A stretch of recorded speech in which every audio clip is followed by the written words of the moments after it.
اصل میں یہاں پر ایک خاص واقعے کی طرف اشارہ ہے جس کے پیش آنے کے بعد یہ صورت نازل ہوئی. آپ صلی اللہ علیہ وسلم جب ہجرت کر کے مکہ سے مدینہ آئے تو وہاں ایک بار سخت قحط پڑا، یعنی کھانے پینے کی اشیاء جو تھی وہ کم ہو گئی، مقامی بازار میں نہیں ملتی تھی. اب ہوتا یہ تھا کہ لوگ دوسرے ملکوں میں جاتے اور وہاں سے چیزیں لے کر آتے اور ان کو بیچتے. تو دحیہ الکلبی ایک تاجر تھے، کچھ یاد ہے دحیہ الکلبی کے بارے میں؟ تو وہ ایک تاجر تھے اور وہ شام وغیرہ کے علاقے سے جا کر گندم، زیتون اور اسی طرح کھانے کی کچھ اور چیزیں لاتے اور آ کے مدینہ میں فروخت کر دیتے. اب ہوا یہ کہ اس مرتبہ جب وہ آئے تو یہ جمعے کا وقت تھا، اور وہ اس طرح کرتے تھے کہ جب شہر میں داخل ہوتے تو اعلان کرنے کے لیے اس قافلے کے آگے آگے طبل بجاتے، جیسے گھنٹیاں بجاتے ہیں، یا کوئی کسی بھی جیسے آئس کریم والا جو آتا ہے تو کیا کرتا ہے، ایک خاص قسم کی آواز نکالتے ہیں. اس کا مقصد کیا ہوتا ہے کہ لوگوں کو پتہ چل جائے کہ کون آیا ہے اور کس مقصد کے لیے. اب یہ ہوا کہ جمعے کا وقت تھا، آپ خطبہ دے رہے تھے، لوگ بیٹھ کے سن رہے تھے، قحط پڑا ہوا، کھانے پینے کو کچھ نہیں. اتنے میں وہ آواز آتی ہے تو صحابہ کرام میں سے کچھ اٹھ کے فوراً دوڑ پڑتے ہیں بغیر اجازت لیے کہ جا کے کچھ جلدی سے خرید لیں، کیونکہ اگر اب نہیں خریدا تو پھر اگلے قافلے کا انتظار کرنا پڑے گا، تو اتنے دن کیا کریں گے. بہرحال اب جو ہی وہ نکلے تو آپ صلی اللہ علیہ وسلم نے پوچھا کہ کتنے باقی ہیں لوگ، تو پتہ چلا کہ 1 عورت اور 12 مرد، اور باقی سب چلے گئے تھے. تو اس پر آپ نے فرمایا کہ اگر تم سب چلے جاتے تو مدینہ کی اس وادی میں آگ بہہ پڑتی. یعنی یہ اتنا بڑا جرم تھا. لیکن بات یہ ہے کہ صحابہ کرام انسان تھے، انسانی ضروریات ان کے ساتھ تھی، اور ابھی ان کی وہ تربیت نہیں ہوئی تھی، ابھی انہوں نے ان تمام چیزوں کے بارے میں پوری طرح جانا نہیں تھا، لہذا بر وقت اصلاح کر دی گئی. اور کیا کہا گیا؟ قل ما عند اللہ خیر من اللہو ومن التجارہ، کہہ دیجئے کہ جو اللہ کے پاس ہے وہ اس لہو، اور لہو سے مراد یہاں کیا؟ وہ طبل جو بجا رہے، ومن التجارہ، اور وہ جو بزنس ہوگا بعد میں، واللہ خیر الرازقین، اور اللہ بہترین رزق دینے والا ہے. تلاوت سن لیجئے پھر کچھ اور باتیں. ویسے تو دن میں 5 دفعہ ہم نماز پڑھتے ہیں، اور مردوں کے لیے باجماعت نماز ادا کرنا ضروری ہے. اور باجماعت نماز دراصل کیا ہے؟ اتحاد کا ایک سبق، کہ دن میں 5 دفعہ ایک دوسرے کو جا کے دیکھو، ملو، سوشلائزنگ کا بہترین موقع، ایک دوسرے کو پہچاننے کا موقع، ایک دوسرے کی صلاحیتیں جاننے کا موقع. اکٹھے نماز ادا کرنے سے دلوں کا بغض بھی دور ہوتا ہے، اتفاق اور محبت آتی. صفیں درست کرنے کا الگ اثر ہوتا ہے اور صفیں خراب کرنے کا الگ نقصان بتایا گیا ہے. کیا؟ کہ اگر تمہاری صفیں درست نہیں تو تمہارے دل آپس میں پھٹ جائیں گے. اور اس صورت کا اصل مضمون اور اس سارے پارے کی اصل جو تھیم ہے وہ کیا ہے؟ دین کی خدمت اور دین سے تعلق، اور اس کے لیے کیا ضروری ہے؟ اتحاد، اتفاق. اور اتفاق اور اتحاد کے لیے جو بیسک رول پلے کرتی ہے ڈیلی کی ایکسرسائز وہ ہے نماز. اور نماز میں پھر باجماعت نماز، اور پھر خاص طور پر وہ اتحاد کہاں پیک پر ہوتا ہے؟ جمعے کے دن، جمعے کی نماز میں. اور جمعے کی نماز دیگر نمازوں سے اس لحاظ سے بھی منفرد ہے کہ اس میں صرف نماز نہیں ہوتی، اس میں تعلیم بھی ہوتی ہے، اس میں خطبہ بھی ہوتا ہے، اور خطبے کی اپنی ایک اہمیت ہے. اور خطبہ باقاعدہ سننا اور پوری توجہ سے سننا نماز کا حصہ ہے، اور اس میں کسی کو اتنی بھی اجازت نہیں کہ کوئی کسی کو یہ کہہ کے خاموش کرائے کہ چپ ہو جاؤ، کیونکہ اس میں چپ ہو جاؤ کہنا بھی کیا ہے؟ دراصل لغو بات کرنا، ناپسندیدہ بات ہے. تو اس لیے اس سے یہ پتہ چلتا ہے کہ دین کی خدمت کرنے کے لیے مسلمانوں کا آپس کا اتحاد، اور پھر نماز میں اور اللہ کی عبادت میں اکٹھے ہونا، اور پھر تعلیم حاصل کرنا، یہ بے حد ضروری ہے. اور اس میں نماز نبوی کا جو باب ہے نماز جمعہ کے بارے میں، پیج نمبر 248 پر، اس میں یہ تمام مسائل موجود ہیں، اور یہ آپ کو یاد ہوگا کہ آپ نے ان کو پیچھے پڑھا بھی ہے، اور مزید ایک دفعہ اس کو آپ دہرا لیں، کیونکہ نماز جمعہ جو ہے اس کی اپنی بہت زیادہ اہمیت ہے. ایک موقع پر آپ صلی اللہ علیہ وسلم نے فرمایا، میرا جی چاہتا ہے کہ کسی کو اپنی جگہ نماز پڑھنے کے لیے کھڑا کروں اور جا کر ان لوگوں کے گھروں کو آگ لگا دوں جو جمعہ پڑھنے کے لیے نہیں آتے. یعنی اتنی شدت سے آپ نے اس بات کی تاکید کی کہ ان لوگوں کے گھروں کو آگ لگا دوں جو جمعہ پڑھنے نہیں آتے. اس سے اندازہ کریں کہ کس قدر اہمیت ہے نماز جمعہ ادا کرنے کی. پھر اسی طرح حضرت ابو ہریرہ اور عبداللہ بن عمر کہتے ہیں کہ ہم نے جمعے کے خطبے میں حضور صلی اللہ علیہ وسلم کو فرماتے ہوئے سنا تھا، لوگوں کو چاہیے کہ جمعہ چھوڑنے سے باز آ جائیں، ورنہ اللہ ان کے دلوں پہ ٹھپا لگا دے گا اور وہ غافل ہو کر رہ جائیں گے۔ حضرت جابر کہتے ہیں کہ جو شخص کسی حقیقی ضرورت اور جائز عذر کے بغیر محض بے پرواہی کی بنا پر مسلسل 3 جمعے چھوڑ دے، اللہ اس کے دل پر مہر لگا دیتا ہے، اور ایک اور روایت میں آتا ہے کہ اللہ اس کے دل کو منافق کا دل بنا دیتا ہے۔ یہ مسند احمد کی روایت ہے، مرفوع روایت ہے۔ ابن ماجہ میں آتا ہے کہ آپ نے فرمایا، آج سے لے کر قیامت تک جمعہ تم لوگوں پہ فرض ہے، جو شخص اسے معمولی چیز سمجھ کر یا اس کا حق نہ مان کر چھوڑے، خدا اس کا حال درست نہ کرے، نہ اسے برکت دے۔ خوب سن رکھو، اس کی نماز نماز نہیں، اس کی زکوٰۃ زکوٰۃ نہیں، اس کا حج حج نہیں، اس کا روزہ روزہ نہیں، اس کی نیکی نیکی نہیں، جب تک کہ توبہ نہ کرے، پھر جو توبہ کر لے تو اللہ اس کو معاف کرنے والا ہے۔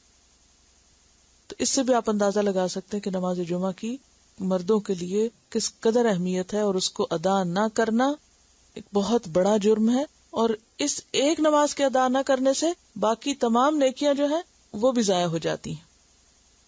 اور اس کی جو مزید تفصیلات ہیں وہ آپ کو اس کتاب میں مل جائیں گی۔ اپنے گھر والوں کے ساتھ، اپنے بچوں کے ساتھ، خصوصاً لڑکوں کے ساتھ اس کو شیئر کریں۔ اس کے علاوہ جمعہ کا دن جو ہے وہ بھی ایک فضیلت والا دن ہے، اور جمعہ کا دن جو ہے یہ جب شروع میں دنیا کی تخلیق ہوئی تھی اس وقت سے بہت اہم ہے۔ حضرت ابو ہریرہ کی روایت ہے اور بخاری کی روایت ہے کہ وہ بہترین دن جس پر سورج طلوع ہوا جمعہ کا دن ہے۔ اسی دن آدم تخلیق کیے گئے، اسی دن جنت میں داخل کیے گئے، اسی دن وہاں سے نکالے گئے، اور قیامت واقع نہیں ہوگی مگر اسی دن۔ اور حضرت ابو ہریرہ کی روایت ہے کہ آپ نے جمعہ کے دن کا ذکر کیا تو فرمایا، اس دن میں ایک ایسی گھڑی ہے کہ جس مسلمان بندے کو وہ میسر آ جائے اور وہ کھڑا ہوا نماز پڑھ رہا ہو تو وہ اللہ سے جس چیز کا مطالبہ کرتا ہے یا دعا کرتا ہے، اللہ تعالیٰ اسے عطا کر دیتا ہے۔ اور آپ صلی اللہ علیہ وسلم نے اپنے ہاتھ سے اس گھڑی کے مختصر ہونے کا ارشاد فرمایا کہ بہت تھوڑا وقت ہوتا ہے لیکن وہ قبولیت کا وقت ہوتا ہے۔ اور اس دن کے کرنے کے کام جو ہیں غسل کرنا، مسواک اور خوشبو کا استعمال، تیل لگانا، نبی صلی اللہ علیہ وسلم پر درود بھیجنا، سورۃ الکہف پڑھنا، پھر نماز جمعہ پڑھنا، اور نماز جمعہ کی فضیلت جو ہے اور نہ پڑھنے والوں کے لیے جو وعید ہے اس کا ذکر ہے۔ پھر یہ کہ نماز جمعہ کے کچھ آداب کا بھی ذکر ہے کہ وقت پر آنا، بیٹھنے کا طریقہ، مثلا خطبے کے وقت گھٹنوں کو پیٹ کے ساتھ ملا کر بیٹھنے سے منع کیا آپ نے۔ گھٹنے کو پیٹ سے ملا کر بیٹھنا جو ہے وہ خطبے میں منع ہے۔ کیوں منع ہے؟ کیونکہ ایک غفلت کا بیٹھنا ہے اور ایک آرام کا بیٹھنا ہے جیسے۔ پھر اسی طرح مناسب جگہ پر بیٹھنا، خطبے کے وقت خاموشی اختیار کرنا، اور پھر جمعہ پڑھنے کے بعد کا جو حکم ہے وہ یہاں پر موجود ہے جو ابھی آپ نے آیت میں پڑھا ہے۔ ایک اور چیز یہ بھی یاد رہے کہ جمعہ کا دن کوئی چھٹی کا دن نہیں ہے۔ ہمارے ہاں مسلمانوں میں یہ ایک عام کانسیپٹ ہے کہ جمعہ کا دن چھٹی کا دن ہے، آرام کا دن ہے۔ اللہ تعالیٰ کیا فرما رہے ہیں؟ پہلے تو جمعے کی تیاری رکھو، یعنی خصوصی عبادت کا اہتمام ہے، اور پھر جب نماز پڑھ چکو تو پھر کیا کرو؟ فانتشروا فی الارض، زمین میں پھیل جاؤ۔ پھیل جاؤ سے مراد یہ کہ اپنے اپنے کام کاج جاؤ۔ وابتغوا من فضل اللہ، اللہ کا فضل تلاش کرو۔ اب یہ فضل کیا ہے؟ اس کے بارے میں 4 باتیں آتی ہیں۔ نمبر 1 تو دنیا کی رزق روزی، نمبر 2 نیکی کے کام جیسے بیمار کی عیادت، جنازے میں شرکت وغیرہ، کیونکہ وہ بھی ثواب کمانے کا موقع ہوتا ہے، یا پھر اللہ کی خاطر کسی سے ملاقات کے لیے جانا، پھر اسی طرح علم حاصل کرنا اور اپنے مخصوص کام پر واپس لوٹنا، یعنی اگر تجارت چھوڑ کر آئے ہیں تو واپس جا کے تجارت کر سکتے ہیں، جاب چھوڑ کر آئے تو واپس جا کے اپنی جاب پر دوبارہ چلے جائیں گے۔ تو اس چیز کو معیوب سمجھنا کہ جمعے کے دن نہیں کام کرنا، یعنی یہ ایک عام کانسیپٹ بن گیا۔ تو یہاں کام سے منع نہیں کیا گیا۔ کیا حکم ہے؟ وابتغوا من فضل اللہ واذکروا اللہ کثیرا، کثرت سے اللہ کو یاد کرو، لعلکم تفلحون، تاکہ تم فلاح پاؤ۔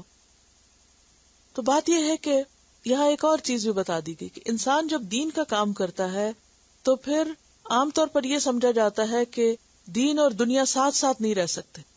جمعے کے دن کی مثال دے کے کیا فرمایا؟ عبادت بھی کرو اور پھر اس کے بعد کام بھی کرو، کام نہیں چھوڑو، کیونکہ انسان کے ساتھ اس کی ضروریات بھی ہیں، اس کی معاش بھی ہے، اور اس کے ساتھ اس کا دین بھی ہے. بعض لوگ دین کی خاطر دنیا چھوڑ دیتے ہیں اور بعض دنیا کی خاطر دین چھوڑ دیتے ہیں.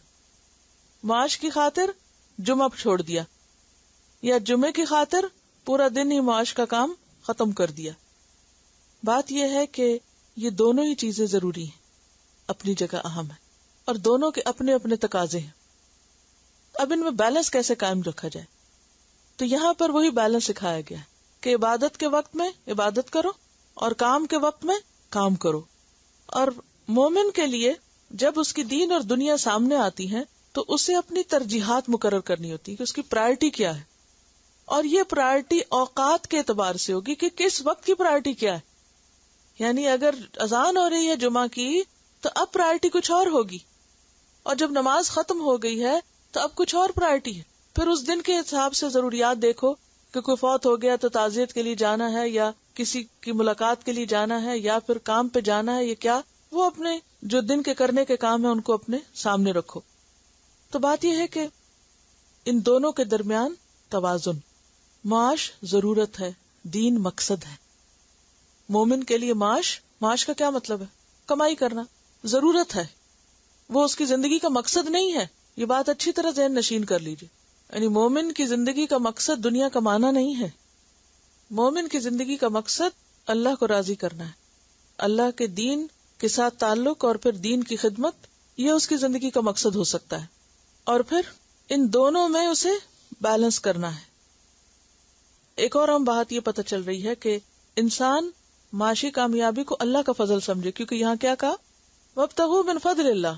تو کمائی کر کے جو پیسہ آپ کے ہاتھ آئے گا وہ کیا ہے؟ دراصل اللہ کا فضل ہے. دوسری بات یہ پتہ چلتا ہے کہ اس دنیا کے کام میں وذکر اللہ کثیرن کرتے رہو، یعنی عین دنیا میں بھی اللہ کو نہیں بھولنا، یعنی دنیا میں ہوتے ہوئے بھی اللہ کی یاد باقی رہے. اچھا، ہمارا حال الٹ ہے، ہم نماز میں بھی دنیا کو یاد کرتے رہتے. یہاں کیا کہا گیا؟ دنیا کے کام میں بھی وذکر اللہ کثیرن کرتے رہو. تیسری بات یہ بھی پتہ چلتی ہے کہ جب دین کے کسی تقاضے کے لیے کال آئے تو کیا کرو؟ فسعوا الی ذکر اللہ. اس وقت دنیا چھوڑ دو اور دین کی طرف چلے جاؤ. یہ نہیں کہ دنیا کے لیے جب کوئی کال آئے تو دین چھوڑ دو اور دنیا کے لیے لبیک کہو. تو بات یہ ہے کہ والذین آمنوا اشد حبا للہ. مومن کہیں پر بھی ہو اس کو اللہ کی یاد آتی رہتی ہے، وہ ہر جگہ اللہ کی یاد سے معمور ہوتا ہے. اور یہ جو واقعہ ہے جس میں ابن کثیر لکھتے ہیں کہ آپ صلی اللہ علیہ وسلم نے جب یہ دیکھا کہ صرف ایک عورت اور 12 مرد باقی ہیں، فرمایا والذی نفسی بیدہ لو تتابعتم، اگر تم بھی چلے جاتے، حتی لم یبق منکم احد، کہ کوئی ایک نہ بچتا، لسال بکم الوادی نارا، تو یہ وادی آگ کی ہو جاتی.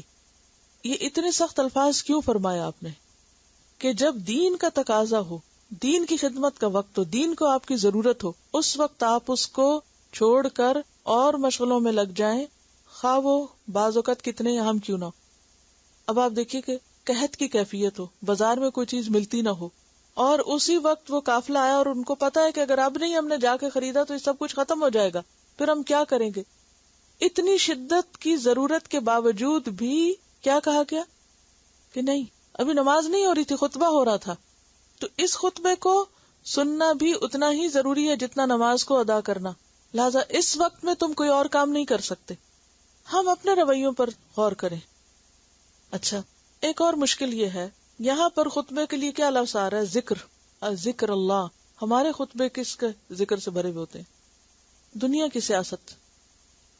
یہاں بھی بعض اوقات آپ دیکھیں کہ دنیاوی پہلو چھایا ہوا ہوتا ہے اس اصل پہلو کے اوپر، خاص طور پر فنڈ ریزنگ کی باتیں اور جو اناؤنسمنٹس اور اس طرح کی چیزیں ہیں کہ آپ سلام پھیرتے نہیں تو اسی وقت دنیا کی باتیں شروع ہو جاتی ہیں. یہاں کیا کہا جا رہا ہے کہ وہ ایک ذکر ختم ہو تو دوسرے ذکر کی طرف بڑھو. تو بات یہ ہے کہ جمعے کا دن روحانی ترقی کا دن ہے، ایمانی ترقی کا دن ہے، علمی اور ذہنی طور پر اپنی اپ برنگنگ اور اس نشو نما کا وقت ہے.